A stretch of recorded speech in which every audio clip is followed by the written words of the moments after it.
Andy Tennant, Head of Performance Development. Tell us about this new regional series and what you're aiming to achieve with it.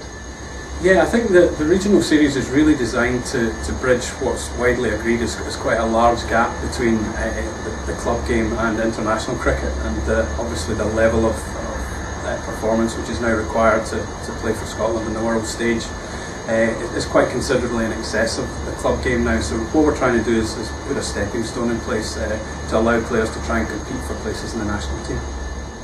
Well, this kind of thing has been tried before in different guises. What's different about this one? Why should this one succeed where the others didn't? Yeah, well, I think two reasons. One, it's more important that it succeeds now more than ever, because I think the gap between club cricket and international cricket has widened considerably, even in the last 5 years. So as a national governing body, we require it to be successful if we're going to produce better cricketers. And I think, secondly, the national governing body needs to commit wholeheartedly to it. The players need to commit to it, and I think the standard of play needs to reflect the standard that we want to see at international level. So I think really commitment's the key to that. Well, now there are three regions. There's East, West and Caledonian. Yes. How are the players going to be selected? Yeah, well, the idea, we want this to be a proper regional competition. It's not just a random selection of players as international trial matches. So we want there to be a real regional identity. So there will be 3 pools of 16 players selected for each one of the regions. Now, 13 of those players must represent clubs within that region. There is some flexibility to allow for players to cross over.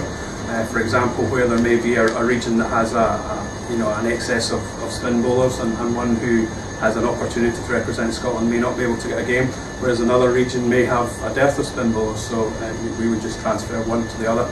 But I think we want a strong regional identity, and the players will come from the clubs within that region. But the initial selection will be from players known to you already?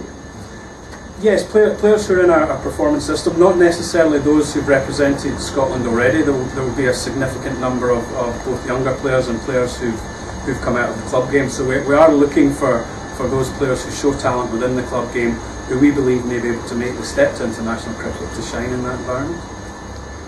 Right, so the matches themselves, the home and away, so there are 4 matches for each team. How are they arranged?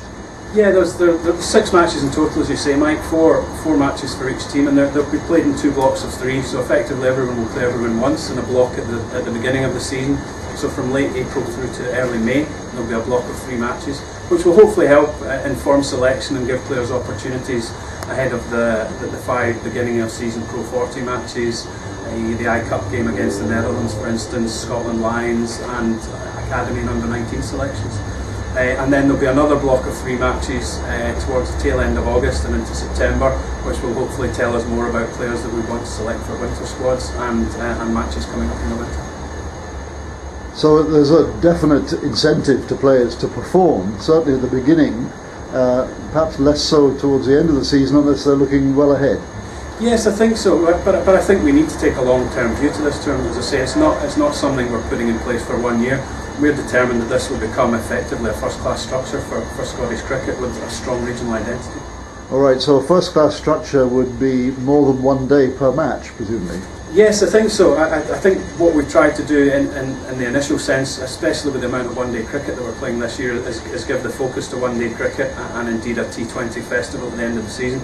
But we hope and expect this to grow, and certainly in 2011 there are plans in place for a 3-day structure as well, which would help inform us about the longer forms of the game. So yeah, it's about building a proper regional structure that will take us forward into the future. But presumably even for a 1-day version of the regional series, the matches are played in midweek. They can't be played at weekends. There are no dates, are there? Weekends, certainly the 1-day games, we've tried to avoid clashes with the National League, because obviously people want to play their club cricket and clubs want their best players, which we understand. But certainly if we're going to play longer forms of the game, that would require to be played either midweek or over weekends into the weekday. So yeah, I think we need to have a long hard look at how we structure our seasons, and I know there's ongoing debates between the clubs and the national governing body and the SNCL about that as we go. But as it stands, there are no clashes with the Scottish Cup, for instance. No, I think we try to be sensitive to the needs of the clubs and try to avoid clashes with the Scottish Cup and SNCL as best we can. So hence the front loading before the SNCL season starts, and then again into September. And also I think on top of that, we're also very conscious that from a performance point of view that we need to lengthen our Scottish season.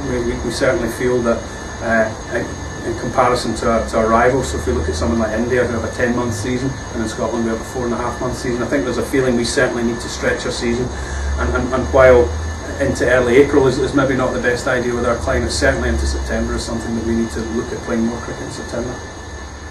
And will there be any mixing of players in the middle of the season between the various regions, or are they absolutely fixed? No. Our feeling is that to give it a strong structure and identity, that once a player plays for a region, that would be his region for that season, so that there would be no plans to cross over players.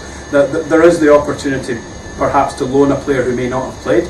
So a player may be registered for the Western Warriors at the start of the season, and if he can't get a game for the Western Warriors, then it may be appropriate that he be loaned over to one of the other sides. But there's only provision for one player to do that. So we're trying to keep that strong regional identity with the competition. What are these monikers you're giving me now? Sorry, yeah, the three teams, the Western Warriors, who will obviously represent the traditional Old West District plus Dumfries and Galloway effectively.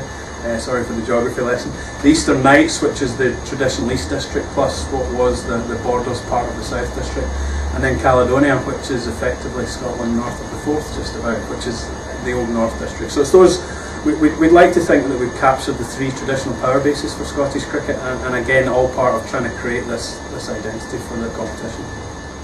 There's a kind of aggressive feel to these names, and yeah, well, I think so. I mean, I'd like to think that the aggressive feel reflects the passion that Scottish people have for sport, and cricket's no exception to that. So, yeah, and no excuse for the aggressive names. And it's coloured clothing and a white ball. Yes, absolutely. I think we need to try and mirror as best as possible what happens at international level. And the one-day format that we've chosen is the 40-over format for this year, which reflects the Pro 40 format that we play in the English domestic competition. And that's not by accident, that's purely by design. And ultimately, when you look back at this first season, what is it that will make you think you've had a success on your hands? Yeah, I think it's an interesting one. For me, that this will be successful.